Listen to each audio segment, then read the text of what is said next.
എന്റെ യൂട്യൂബ് ചാനലിലേക്ക് ഏവർക്കും സ്വാഗതം. നമ്മളിന്ന് തുടരുന്നത് പ്രണയപുഷ്പം എന്ന പ്രണയകഥയുടെ 2ാം ഭാഗമാണ്. ഇന്റർവ്യൂവിൽ മികച്ച പ്രകടനം കാഴ്ചവെച്ച അവന് ആ ജോലി കിട്ടുമെന്ന് തന്നെയായിരുന്നു കരുതിയിരുന്നത്.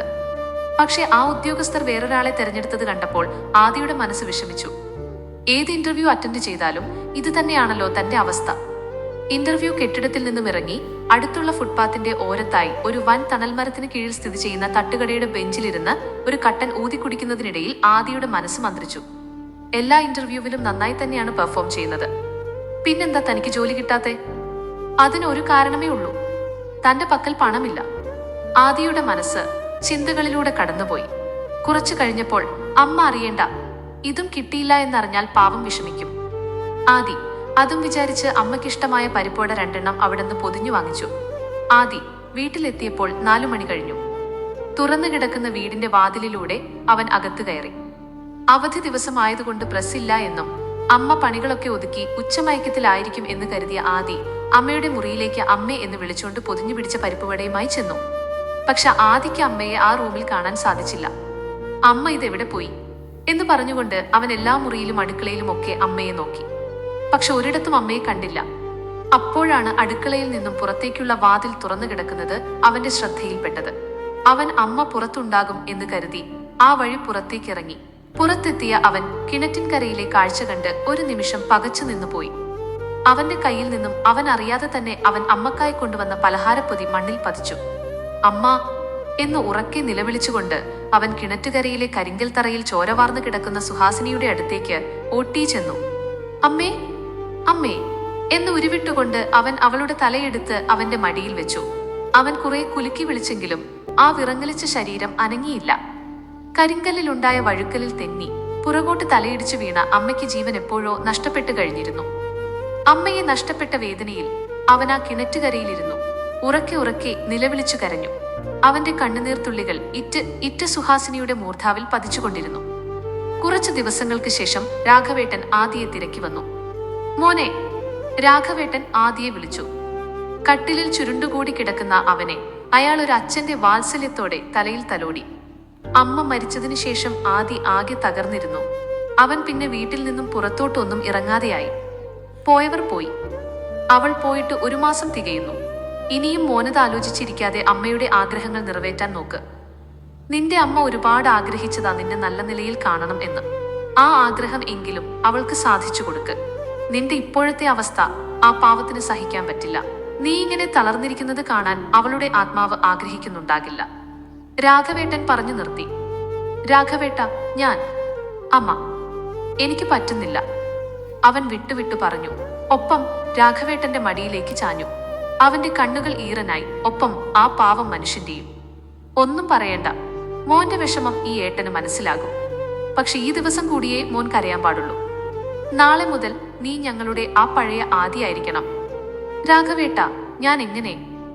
നീ എന്നെ ഏട്ടെന്നാ വിളിക്കുന്നേ? നിന്റെ വല്യേട്ടന്റെ സ്ഥാനത്ത് നിന്ന് പറയുകയാണ്. എനിക്ക് നിന്നെ പഴയ പോലെ കാണണം. കഥകളും കവിതകളും പറഞ്ഞു ചിരിച്ചു നടക്കുന്ന ആ പഴയ ആദിയെ. ശരിയേട്ടാ, ഞാൻ ശ്രമിക്കാം. അതിന് മറുപടിയായി രാഘവേട്ടൻ ആദിയുടെ മൂർധാവിൽ മുത്തം നൽകി. പിറ്റേന്ന് രാഘവേട്ടൻ പറഞ്ഞ പ്രകാരം രാവിലെ തന്നെ ആദി റെഡിയായി നിന്നു. രാഘവേട്ടന്റെ MITയുടെ പുറകിലിരിക്കുമ്പോഴും ആദിക്ക് അറിയില്ല തന്നെ എവിടേക്കാണ് രാഘവേട്ടൻ കൊണ്ടുപോകുന്നത് എന്ന്. കുറച്ചു നേരത്തെ യാത്രയ്ക്കൊടുവിൽ അവരുടെ വണ്ടി ഏഞ്ചൽ പ്രിന്റിംഗ് പ്രസ്സിനു മുൻപിലായി എത്തപ്പെട്ടു.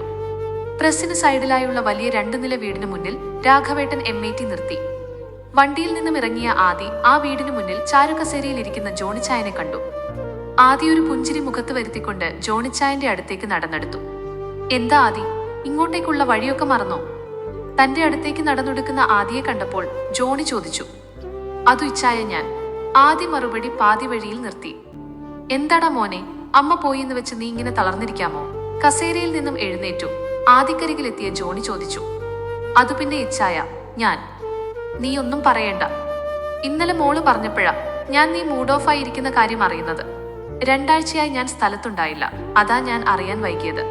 അറിഞ്ഞ ഉടനെ ഞാൻ രാഘവനോട് നിന്നെക്കുറിച്ച് തിരക്കി. ഞാനാ ഇന്ന് നിന്നെ ഇവിടേക്ക് കൂട്ടിക്കൊണ്ടുവരാൻ രാഘവനോട് പറഞ്ഞത്. അത് കേട്ടപ്പോൾ രാഘവേട്ടൻ മുഖത്ത് ചെറുചിരി വരുത്തി. എന്നാ പിന്നെ രാഘവൻ പൊയ്ക്കോളൂ, ഇവന്റെ കാര്യം ഞാൻ നോക്കിക്കോളാം. ശരി ഇച്ചായ എന്ന് പറഞ്ഞ് ജോണിയോടും ആദിയോടും യാത്ര പറഞ്ഞ് രാഘവേട്ടൻ പോയി. നീ വാ, ഇങ്ങോട്ടേക്കിരിക്ക്. അതും പറഞ്ഞ് അച്ചായൻ ആദിയെ അകത്തേക്ക് കൊണ്ടുപോയി. ആദി, ഞാനൊന്ന് റെഡിയായിട്ട് വരാം എന്ന് പറഞ്ഞ് ജോണിച്ചായൻ അകത്തേക്ക് പോയി. ആദിക്ക് പരിചയമുള്ള സ്ഥലമായതിനാൽ അവൻ ആ ഹാളിലെ സോഫയിൽ ഒരു ഓരത്തായിരുന്നു. ജോണി അച്ചായന്റെ പ്രസ്സിലായിരുന്നു ആദിയുടെ അമ്മക്ക് ജോലി ഉണ്ടായിരുന്നത്. അതുകൊണ്ട് ആദി ചെറുപ്പം മുതലേ ജോണി അച്ചായന്റെ വീട്ടിലെ ഒരു അംഗത്തെ പോലെയായിരുന്നു. ജോണി അച്ചായനും കുടുംബവും ആദിയെ ഒരു മകനായിട്ടായിരുന്നു കണ്ടിരുന്നത്. സോഫയിൽ ഓരോന്ന് ആലോചിച്ചുകൊണ്ടിരിക്കുമ്പോഴാണ് ആദിയെ തേടി ഇച്ചായ എന്ന് വിളി വരുന്നത്. സുപരിചയമായ ആ ശബ്ദം കേട്ടപ്പോൾ ആദി ആ ഇരിപ്പിൽ ശബ്ദം കേട്ട ഭാഗത്തേക്ക് തിരിഞ്ഞു നോക്കി. ആ, ഏഞ്ചൽ മോൾ ഇവിടെ ഉണ്ടായിരുന്നോ? ജോണിച്ചായന്റെ മോൾ ഏഞ്ചലിനെ കണ്ടപ്പോൾ ആദി പറഞ്ഞു. എന്ന് ചെറുമുളലോടെ മുഖത്ത് പാൽപുഞ്ചിരി വരുത്തിക്കൊണ്ട് ഏഞ്ചൽ ആദിയുടെ അടുത്തേക്ക് വന്നു. ആ, ഉഷാറായല്ലോ ആൾ. ആദിയെ നോക്കിക്കൊണ്ട് ഏഞ്ചൽ പറഞ്ഞു. പിന്നെ നീയൊക്കെ പറഞ്ഞാൽ പിന്നെ അനുസരിക്കാതിരിക്കാൻ പറ്റുമോ ഈ ഇച്ചായന്? ഉവ്, അവൾ ആക്കിയ പോലെ പറഞ്ഞു. അല്ലേടി, ഇന്നെന്താ നിനക്ക് കോളേജില്ലേ? ഉണ്ട്, പോണം. റെഡിയായി നിൽക്കുകയാ. പപ്പ റെഡിയായി വന്നാൽ പോകും. അല്ലേടി, എന്തിനാ എന്നെ വിളിപ്പിച്ചത് അച്ചായൻ? ഓഹതോ, അതൊരു സസ്പെൻസാ. സസ്പെൻസോ? അതെ, അവൾ അതിന് ഉത്തരം എന്ന നിലയിൽ ഒന്ന് മൂളി. എന്താ കാര്യം? എന്തു സസ്പെൻസാ? ആദി ഏഞ്ചലിനോട് ചോദിച്ചു. അതിനവൾ ഉത്തരം നൽകാതെ ചെറുചിരി മുഖത്ത് വരുത്തി. ഏഞ്ചലെ കാര്യം പറ, വെറുതെ ടെൻഷൻ അടുപ്പിക്കാതെ, ആദി പറഞ്ഞു. അതു ഇച്ചായ, അപ്പച്ചൻ ഇച്ചായനൊരു... ഏഞ്ചലിന് പറഞ്ഞ് പൂർത്തിയാക്കാൻ പറ്റിയില്ല. അതിനു മുൻപ് ഏഞ്ചൽ എന്ന ഉറച്ച ശബ്ദത്തിൽ ജോണിച്ചായന്റെ വിളി വന്നു. ആദി ആ ശബ്ദം കേട്ട ഭാഗത്തേക്ക് നോക്കിയപ്പോൾ ജോണിച്ചായൻ റെഡിയായി അവരുടെ അടുത്തേക്ക് വരുന്നു. അപ്പച്ചനെ കണ്ടപ്പോൾ പിന്നെ അവളൊന്നും മിണ്ടിയില്ല. എന്നാ പോകാം ആദി. വന്ന ഉടനെ ജോണിച്ചായൻ പറഞ്ഞപ്പോൾ ആദി ഇച്ചായന്റെ പുറകെ വീടിന് വെളിയിലേക്ക് ഇറങ്ങി. പിന്നെ ഇച്ചായന്റെ ഒപ്പം കാറിൽ കയറി. അവരുടെ കൂടെ ഏഞ്ചലും ഉണ്ടായിരുന്നു. അതെ ഇച്ചായ, പേടിക്കണ്ടോ. അപ്പച്ചൻ ഒരു നല്ല കാര്യത്തിനാ ഇച്ചായനെ കൊണ്ടുപോകുന്നേ. വഴിമധ്യേ ഏഞ്ചൽ ചെറുസ്വരത്തിൽ ആദിയുടെ കാതുകളിൽ പറഞ്ഞു. അതിനൊരു ചെറുചിരി മുഖത്ത് വരുത്തിക്കൊണ്ട് ആദി സന്തോഷത്തോടെ കാറിലിരുന്നു. മോനെ എന്നുള്ള രാഘവേട്ടന്റെ വിളിയും മുടിയിലെ തഴുകലുമായപ്പോൾ ആദി ഭൂതകാല ഓർമ്മകളിൽ നിന്നും ഉണർന്നു. ആ, രാഘവേട്ടൻ വന്നോ? ഉച്ചയ്ക്ക് ഇറങ്ങാമെന്ന് പറഞ്ഞിട്ട് കട്ടിലിൽ നിന്നും മുഖമുയർത്തിക്കൊണ്ട് ആദി ചോദിച്ചു. നേരത്തെ വരേണ്ടി വന്നു. നീ വന്ന സന്തോഷം ഞാൻ ഒരാളുമായി പങ്കുവച്ചു. അദ്ദേഹത്തിന് അപ്പൊ തന്നെ നിന്നെ കാണണമെന്ന് രാഘവേട്ടൻ പറഞ്ഞപ്പോൾ ആദി ആരാ അത് എന്നാലോചിച്ചുകൊണ്ട് മുഖമുയർത്തി. ജോണിച്ചായൻ. വാതിൽക്കൽ നിൽക്കുന്നയാളെ കണ്ടപ്പോൾ ആദിയുടെ ചുണ്ടുകൾ മന്ത്രിച്ചു. ഒപ്പം ആദിക്കട്ടിലിൽ നിന്നും വേഗം എഴുന്നേറ്റു ജോണിച്ചായന്റെ അരികിലേക്ക് ചെന്നു. ഠപ്പേ. ആദിയുടെ കവിളിൽ ജോണിച്ചായന്റെ വലതുകരം പതിഞ്ഞു. ആദി അത് പ്രതീക്ഷിച്ചിരുന്നു. അടികൊണ്ടിട്ടും ചെറുപുഞ്ചിരിയോടെ അവൻ ജോണിച്ചായന്റെ മുഖത്തേക്ക് നോക്കി. അവന്റെ മുഖം കണ്ടപ്പോൾ എവിടെയായിരുന്നടാ തെമ്മാടി നീ എന്ന ചോദ്യത്തോടെ ജോണിച്ചായൻ അവനെ വാരിപ്പുണർന്നു. ഇച്ചായ, ഞാൻ. നീ വന്നല്ലോ, അത് മതി. ആദിയിൽ നിന്നും വിട്ടകന്നുകൊണ്ട് അവന്റെ തോളുകളിൽ കൈപിടിച്ച് ജോണിച്ചായൻ പറഞ്ഞു. രണ്ടുപേരുടെയും മിഴികളിൽ ആനന്ദകണ്ണീരിന്റെ അംശങ്ങൾ പ്രതിഫലിച്ചു. എന്നാലും നിനക്ക് എങ്ങനെ തോന്നിയടാ ഞങ്ങളെയൊക്കെ വിട്ടുപോകാൻ? അതു ഇച്ചായ, അന്നത്തെ സാഹചര്യത്തിൽ പറ്റിപ്പോയതാ. നിന്നെ കാണാതായതിൽ പിന്നെ ഞങ്ങൾ കുറെ അന്വേഷിച്ചു, നിന്റെ ഫ്രണ്ട്സും എല്ലാവരും. പക്ഷെ ഞങ്ങൾക്ക് കണ്ടെത്താനായില്ല. എവിടേക്കാണെന്ന് പോലും പറയാതെ ഒരു പെണ്ണിനെ അന്വേഷിച്ച് ഇറങ്ങിത്തിരിച്ച നിന്നെ ഞങ്ങൾ എവിടെ ചെന്ന് കണ്ടുപിടിക്കാനാണ്?